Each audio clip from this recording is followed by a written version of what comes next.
의대 증원을 둘러싼 논란 벌써 3개월째입니다. 그런데 이번 주부터 다음 주까지가 이번 사태의 상당히 중요한 분수령이 될 것 같습니다. 우선 서울고등법원이요. 어떻게 해서 2,000명이란 증원 숫자가 확정된 건지 근거 자료를 가져와 봐라 했고 그 판결의 결과가 이번 주에 나올 걸로 보입니다.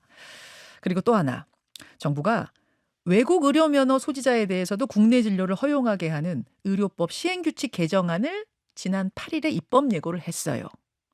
여러분 아시다시피 시행령 개정할 때는 그냥 입법 예고하고 의견 수렴 기간 거쳤다 하면 끝입니다. 그 끝이 20일쯤이 됩니다. 다음 주죠.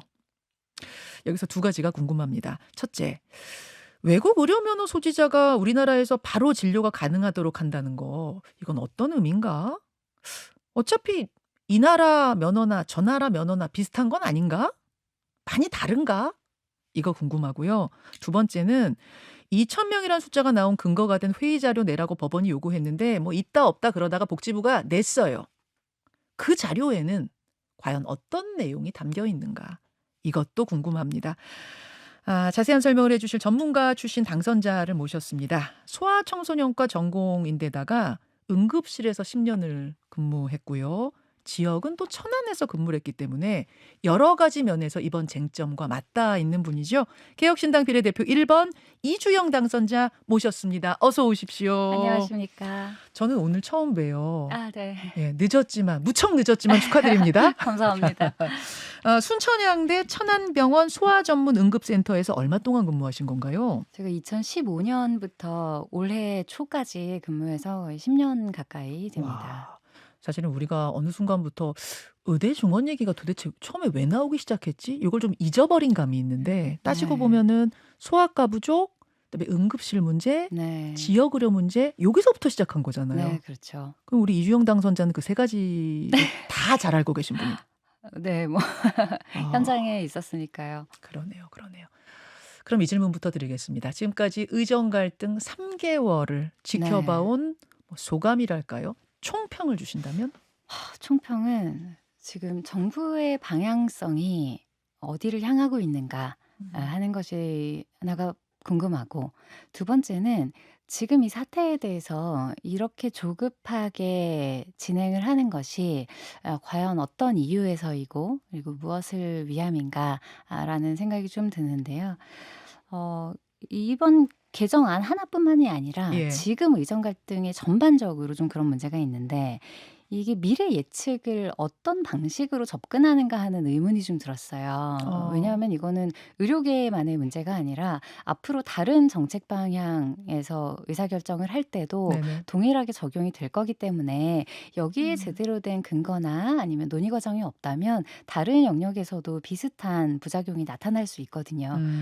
그리고 이렇게 조급한 거에 대해서도 사실은 이 타임라인을 보면 네. 뭔가 굉장히 하나의 방향으로 빠르게 달려가고는 있는데 그 과정마다 보면 생각보다 좀 현장에 있었던 사람으로서는 좀 근시안적이거나 좀 단편적이지 않은가, 해결의 내용이, 해결책으로 제시하는 내용이 좀 그런 생각이 듭니다. 자, 그러면 본격적으로 궁금증을 하나하나 풀면서 네.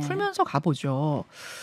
우선 지난 8일에 복지부가 입법 예고한 외국 의사 면허 소지자에 대한 진료 허용. 네. 처음에는 어떻게 보도가 됐냐면 외국인 의사 진료 허용 이렇게 보도가 네네. 되더라고요. 그래서 외국 국적자가 우리나라에 와서 다시 의사 시험 치면 진료 볼 수 있다는 얘기인가? 그럼 지금도 그런데 왜 이게 새로운 거라고 입법 예고하지? 하고 봤더니 그게 아니고 네네. 그게 아니고 한국인이든 외국인이든 국적 상관없이 외국 의사 면허 딴 사람이 한국에 와서 다시 시험 치지 않고 바로 진료할 수 있다. 이런 맞습니다. 거예요? 네, 맞습니다. 지금 제도는 어떤 거예요? 지금은 원래 외국 의대를 졸업하면 예. 예비 시험을 치고 국가고시도 통과를 해야 됩니다. 우리나라에 와서 다시. 네, 다시. 왜냐하면 이 의과대학이라고 이름은 붙어 있지만 전 세계의 모든 의과대학이 실력이나 제도로 검증된 의과대학이지는 않거든요.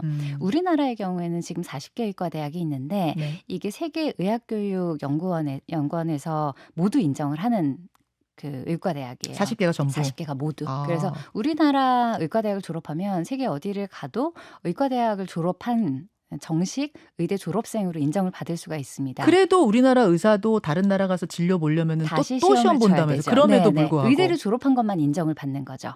왜냐하면 아. 의대를 졸업했다는 것은 교육과정을 수료했다는 뜻이고 네. 이 사람이 의사로서 기능할 수 있는가는 또 약간 다른 문제이기 때문에 그런데 다른 나라의 경우에는 우리나라가 사실 이제 굉장히 선진국의 반열에 오른 나라이기 때문에 네네. 대부분의 나라들이 이제 저희보다는 열악한 환경은 있어요. 그래서 의과대학이라고 붙어는 있지만 네. 그 수준이 사실 글로벌 스탠다드에 썩 부합하지 않는 경우도 분명히 있기는 합니다. 뭐 그렇죠. 현실적으로 네, 현실적으로. 개발도상국 네. 뭐 이런 곳에서는 네. 의학 교육을 제대로 시키는 게 쉽지 않은 현실인 네, 건 뭐 그렇죠. 분명한 비하가 네네. 아니라 분명한 그렇죠, 거니까. 예. 그러다 보니까 이 예비 시험을 쳐서 그 의학 내용에 대한 거 국가고시를 쳐서 이 사람이 기능할 수 있는가 이것을 좀 평가하는 게 필요하기 때문에 네. 대부분의 나라에서 이제 그렇게 하고 있고 두 개의 시험을 다 통과를 해야 대한민국 의사 면허가 발급이 되는 거예요. 그런데 이번 시행령 개정은 보건복지부 장관 승인만 받으면 외국인 의사가 아닙니다. 의료인 면허 소지자가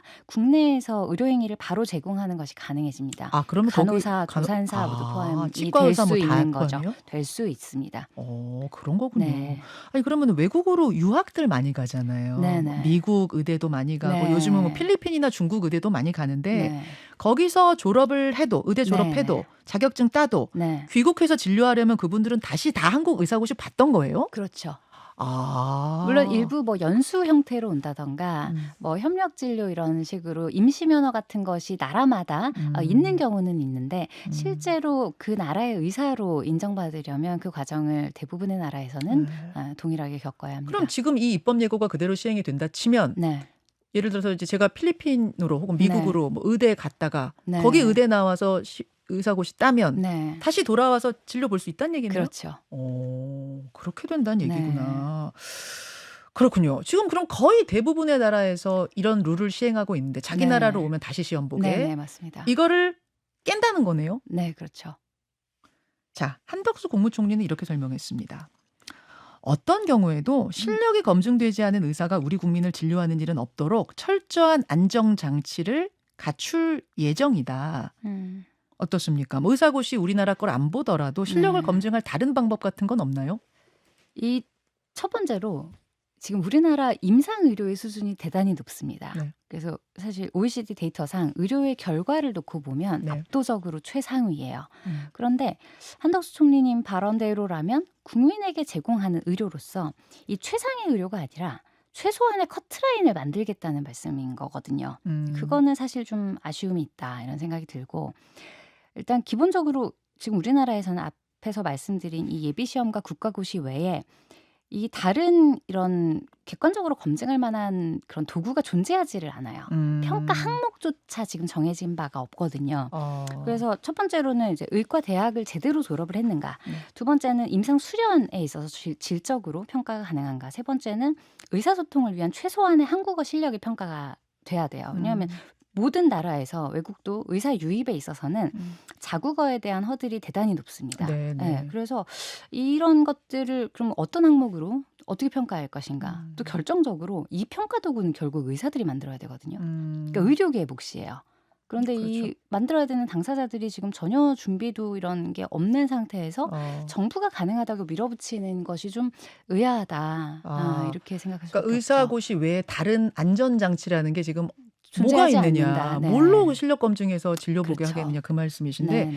지금 이제 외국에서 자격증 따고 국내로 와서 네. 시험을 다시 보시는 분들 네네. 지금 제도 하에 다시 보시는 분들의 합격률은 얼마나 됩니까? 한 절반을 하회하는 정도라고 보는데 여러 이유가 있겠습니다만 사실 우리나라 의학 교육이 꽤 잘 되고 있는 편입니다. 검증 시스템이 굉장히 촘촘하고 그리고 인프라도 좋은 편이고 환자의 수도 많고 그리고 교수진들의 질적인 능력도 뛰어나기 때문에 사실 우리나라 학생들이 미국 가서 시험 치면 또 활동을 잘 합니다. 우리 거기선 그건 합격 높아요? 우리나라 사람들이 가서 합격률은 높은데 거기서는 이제 레지던트 매치되는 이런 부분이 또 있어서 실제로 고용률? 진출하는 거는 조금 차이가 있기는 합니다만 지금 우리나라로 들어오시는 나라들이 기본적으로 우리나라보다 조금 의학 교육이 덜 이렇게 확실한 그런 곳에서 오는 부분도 있을 것이고요. 그렇죠. 또 한국어가 워낙 고리버를 쓰는 곳이다 보니까 예. 그러니까 그런 부분에서 또 허들도 있기는 할 텐데 예. 아무튼 현재까지의 합격률은 절반을 약간 하회하는 예. 수준으로 제가 알고 있습니다. 아니 뭐 아예 외국 국적은 외국 국적 뭐 네. 허들이 언어적인 허들이 있지만 아예 우리나라 사람이 이제 유학 갔다가 오는 네네. 경우에는 한국어 허들은 없을 텐데 네네. 진짜 거기서 제대로 배운 사람도 그렇- 있을 거고 그럴 수 그렇지 있죠. 않은 나라도 존재하니까 이제 네네. 그런 게 또 걱정이 되고 뭐 그렇죠. 이런 거네요. 다만 복지부 2차관 박민수 차관이 이렇게 말했습니다. 정해진 의료기관에서 네. 국내 전문의 지도 아래서 네네. 사전받은 행위만 하도록 하는 건 어떻겠느냐. 그러면 좀 안심할 수 있지 않겠는가. 어떻게 보세요? 이게 좀 이 내용은 사실 의료를 모르기 때문에 할 수 있는 왜 발언이다라고 그렇게 저는 생각을 보실까요? 하는데요. 정해진 의료기관은 뭐 지정을 하면 뭐 그럴 수 있다고 하겠습니다. 그런데 국내 전문의의 지도 아래라는 것은 앞서 한덕수 총리가 말씀하신 충분한 실력이 검증된이라는 말과는 사실 같이 가기는 어려운 말이에요. 전공의 취급을 하겠다는 거거든요. 아, 전문의를. 총리는 분명히 충분히 검증된 바로 이제 그 의료를 할 수 있는 사람을 데려오겠다고 했는데 지금은 또 국내 전문의의 지도 아래에만 있게 하겠다는 건데 사실 이렇게 앞뒤가 안 맞는 부분이 있고요.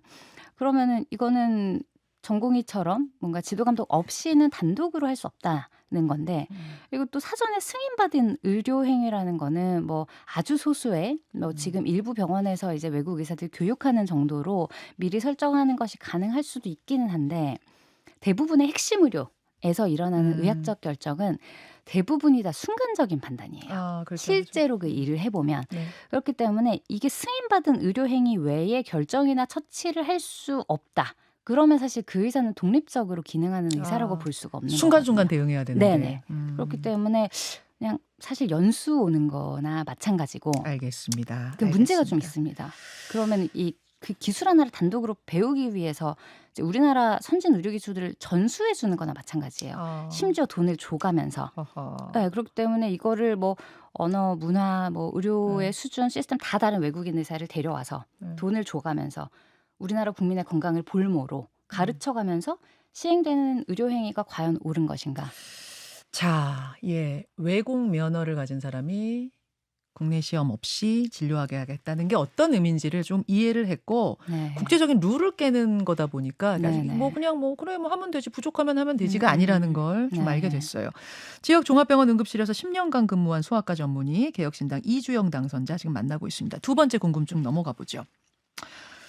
지금 보면은 이 의정 갈등이 증원 숫자 2,000명에 걸려 넘어져 있는 거 아니겠습니까? 근데 법원에서는 어떻게 하다가 2,000명이라는 숫자가 나온 건지 그 근거를 좀 가져와라. 이렇게 복지부에 요청했어요. 그때 복지부가 회의록을 제출했습니다. 뭐 네. 있다 없다 뭐 얘기가 네. 많다. 어쨌든 제출했어요. 네네. 가장 핵심이 되는 회의는 2월 6일에 열린 보건의료정책심의위 줄여서 보정심입니다. 네. 이날 보정심이 왜 제일 중요하냐면요. 이날 이 보정심 심의회의가 있고 나서 1시간 뒤에 복지부가 2,000명이라는 숫자를 공개했고 공표했고 세상이 다 깜짝 놀란 거죠. 뭐 좋아서 깜짝 놀란 분도 있고 걱정돼서 깜짝 놀란 분도 아무튼 깜짝 놀란 날이 바로 이날이거든요. 자, 이날의 회의록이 지금 핵심으로 보이는데 회의록 네. 보셨습니까? 봤는데 사실 저도 깜짝 놀란 사람 중에 한 명인데 일단은 회의 참석자들은 이제 공개가 되기는 했습니다. 이제 25분 중에 2분 불참하시고 23명이 들어왔고 23명. 네. 그리고 이 25명 중에 의사 출신이 5명이기는 한데 실제로 의료에 관여를 한다고 보기는 어려운 분들도 들어 있기는 해요. 예를 들면요. 뭐 예를 들면 그 의사로서보다는 이렇게 의료를 경영하는 입장으로서 들어오는 병원협회 뭐 이런 분들. 그럴 수 있는 거죠. 예. 그러다 보니까 이 협의체 구성 자체도 조금 문제인데 내용을 보다 보면 이게 반대하는 목소리가 계속 있습니다. 있고 뭐 증원에 대해서 어느 정도 의사 수의 증가가 필요하다는 목소리는 있는데 예. 사실 지금 우리나라가 OECD 기준으로 의사가 느는 속도는 굉장히 빠른 편이거든요. 그래요? 네. 그런 상황에서 이게 숫자가 사실 뭐 각자 다른 수치가 나오기는 했어요. 그런데 2,000명이라는 숫자는 갑자기 회의 종료 1시간 전에 갑자기 나옵니다. 그리고 이 2,000명에 대해서 이거 말도 안 된다. 이건 교육도 불가능하고 근거가 그러면 뭐냐. 그럼 이 2천 명에 대한 논의를 해야 되는 거 네. 아니냐라는 상황에서 이제 좀 급하게 발표가 그럼 됐더라고요. 2,000명이라는 숫자는 갑자기 네. 나오고 네, 2,000명에 대해서는 논의를 좀 해봐야 돼 하고 막 엇갈리는 중에 회의가 끝난 거예요? 네, 그렇습니다. 근데 바로 1시간 뒤에 발표가 났다고요? 네네. 그거 어떻게 그럴 수가 있죠? 중요한 부분인데? 그러니까. 아. 그래서 지금 이게 논란이 되고 있는 거고. 근데 그게 만약에 그럼에도 불구하고 정말로 근거가 탄탄하게 있었다면 네. 반박할 수 없는 근거가 있었다. 그러면 또 뭐 뭔가 다른 이유가 있었겠구나 하고 좀 이해를 해줄 여지가 있을 텐데 이번에 보건복지부가 법원에 낸 답변서를 보면 55건 중에 30건이 보도자료, 언론기사, 증언을 요구하는 성명서 그리고 기존에 이미 반박당한 논문 사실 이게 거의 대부분입니다. 그러다 보니까 근거가 이게 보자고 하면 할수록 점점 더 뭔가 근거가 아닌데 하는 상황에서 갑자기까지 진행이 되니 이게 보는 입장에서 특히 교육을 직접 시켜야 되는 입장, 교육을 받아야 되는 입장에서는 더더욱 납득하기가 어려웠던 거죠. 이번 주에 아마 법원의 결론이 날 것 같은데 그럼 네. 이걸 바탕으로 봤을 때는 집행정지가 네. 받아들여질 가능성이 좀 높다고 보세요? 지금 사실 이게 어려운 부분이 네. 이게 어느 쪽으로 결론이 나도 네. 좀 비극적이라는 그렇죠. 게 문제입니다. 그래서 사실 제가 기대하기로는 이 양쪽 다 이 법원의 결정을 좀 약간 핑계 삼아서 어느 정도는 좀 못 이기는 척 논의를 시작할 기회로 활용할 수도 있었을 텐데 정부는 정부대로 의료계는 의료계대로 강대강. 오히려 더 강대강이 된 예. 부분이 있어요. 그래서 예. 너무 안타깝고 이게 기각이 되면 정말로 전공의들과 의대생들은 핵심 의료로부터 완전히 발을 뺄 거라고 봅니다. 핵심 의료 지금 우리가 꼭 필요하다고 하는 그 의료가 아닌 쪽으로 갈 내과, 가능성이 크다. 외과, 뭐 산부인과, 흉부외과 그게 지금 문제인 거죠. 네, 이런 게 가장 문제고요. 인용이 되더라도 지금 현재 여론으로는 사실 환자의사 관계가 굉장히 많이 어그러졌는데 네. 그러면 사실 의료진에 대한 신뢰도가 낮아지는데 예. 그러면 의료 이용이 높아져요. 내가 믿을 수 있을 때까지 계속 찾아요. 네. 이 사람 저 사람. 네, 그러다 보니까 의료 뭐 쇼핑. 의료비의 폭증, 그리고 부작용과 소송의 뭐 증가 이런 것들이 있어서 단기적으로보다 장기적으로 정말 돌이킬 수 없는 문제가 있을 거다. 알겠습니다. 오늘 이주영 당선자 통해서 좀 자세하고 쉬운 설명 들어봤습니다. 귀한 말씀 고맙습니다. 네, 감사합니다. 김현정의 뉴스쇼는 시청자 여러분의 참여를 기다립니다. 구독과 좋아요, 댓글 잊지 않으셨죠? 알림 설정을 해두시면 평일 아침 7시 10분 실시간 라이브도 참여하실 수 있습니다.